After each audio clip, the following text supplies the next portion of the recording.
Happy Friday. Welcome to the Property Pulse, episode 8. I am Nicole Vondrak with RE/MAX Gold. I'm Brad Vondrak with RE/MAX Gold. And let's hop right in. All right. So the Fed minutes were released last Friday, and there's some interesting information there, so stay tuned for that. Also, Zillow has a market report that has some very interesting information about if there is light at the end of the tunnel for elevated rates. And mortgage applications. We got some week-over-week numbers, and you'll be surprised to find out what you hear. Also, what's happening this weekend in Tuolumne County? Let's see.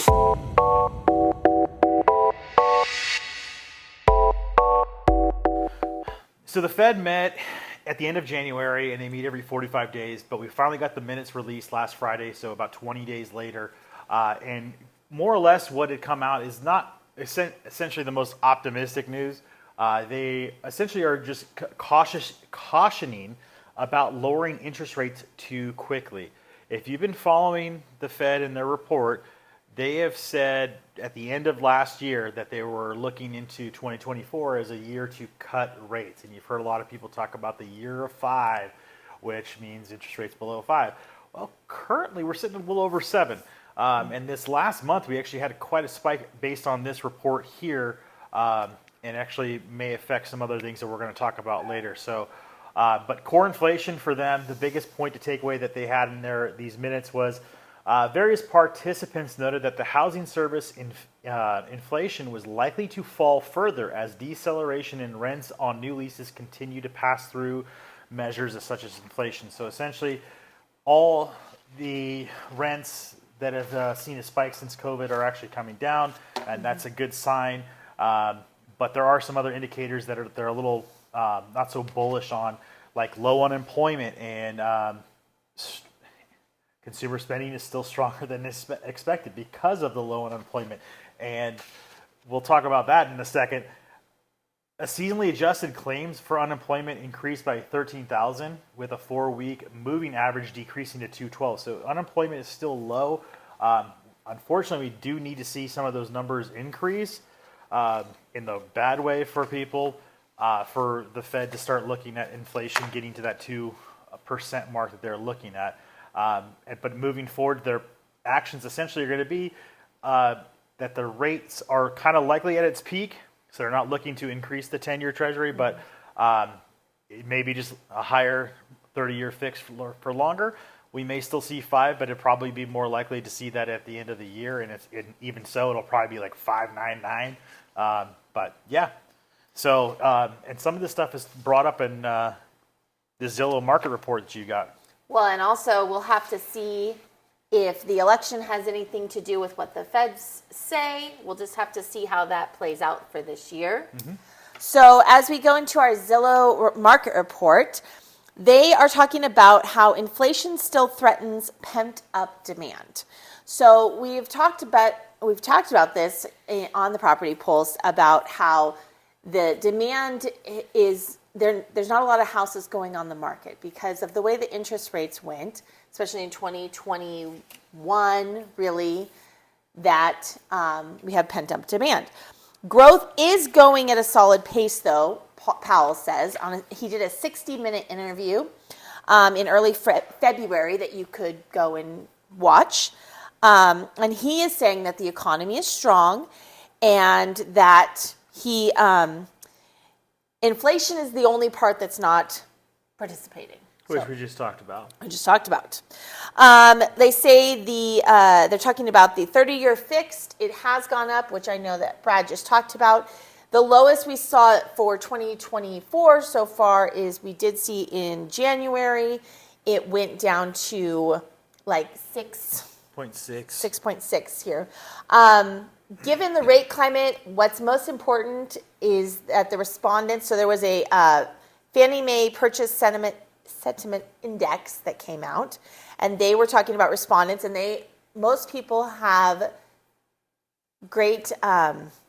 express more confidence in job security. So 82% of respondents said they're not concerned about losing their job. So that's great for just overall in our country.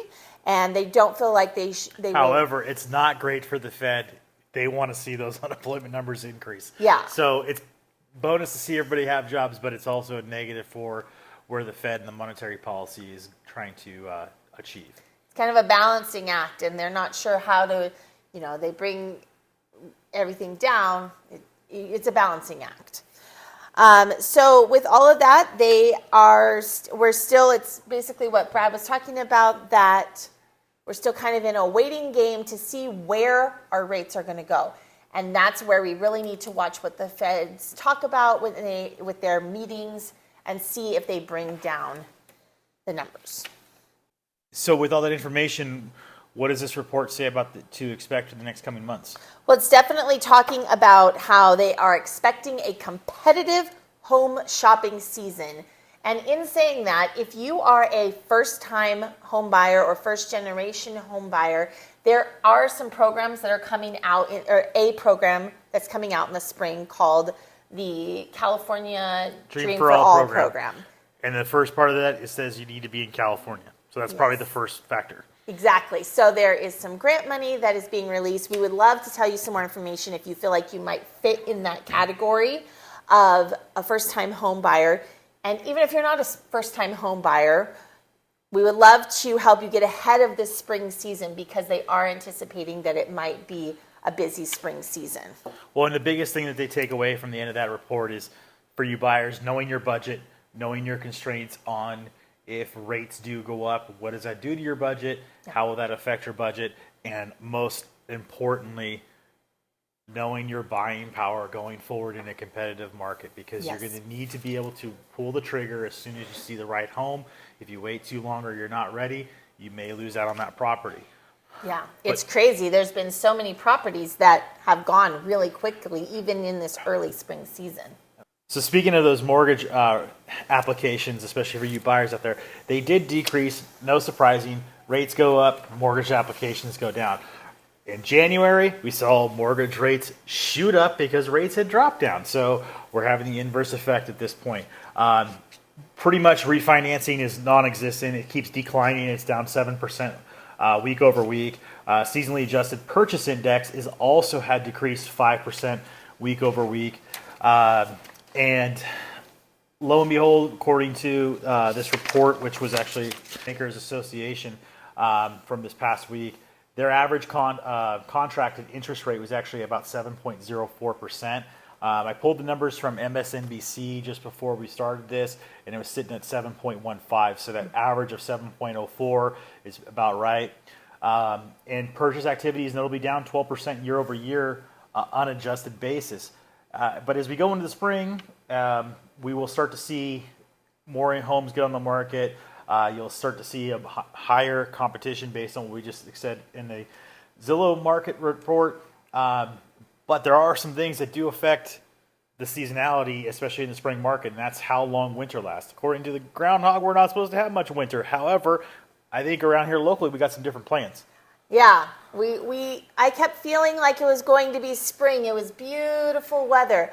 But apparently, the National Weather Service has issued a blizzard warning for the motherlode for this weekend. It's from now, so it's from Well, not just the motherlode, all the Sierras. All of the Sierras, exactly. Till Sunday at 10 a.m. They are really forecasting that there is going to be low snow, like down to 2,000 feet. And here's the thing that I thought was crazy. It's not in this advisory for our area, but apparently over Donner Pass, so going up to Reno or past Tahoe, the 80 corridor, 10 feet of snow in like a 36 or 48 hour period, which is absolutely mind-boggling. 10 feet. That's crazy. Well, we definitely feel like there's going to be a spring season. Hold off on starting your plants yet, but it is coming. So, and that being said, with the winter storm, if you're watching this, you're probably at home watching the snow fall outside. They're advising don't drive whiteout conditions. It's not something we're used to seeing here. If you do find yourself on the road, make sure you have food, water, chains, obviously, flashlight, blankets, just stuff to stay warm. And if you are stuck at your car breaks down, do not leave your car, stay at your car, because first responders will find you at the car if you go searching off. They may not know where you are, and if you end up falling, it's a bad situation. So stay safe. Definitely. Well, that is our property pulse for the week. Thank you so much for joining us. And if you have any questions, we would love to help you out. I'm Nicole Vondrak. I'm Brad Vondrak. Have a great week. Happy Friday. Welcome to episode 8 of the Property Pulse. Pow, pow, pow, pow. Today We're not doing that. Really, we already have a blooper. You had to. You had to have one. Okay. Ready for take 2? Yeah, sure. Today we're going to be covering the Federal Reserve minutes.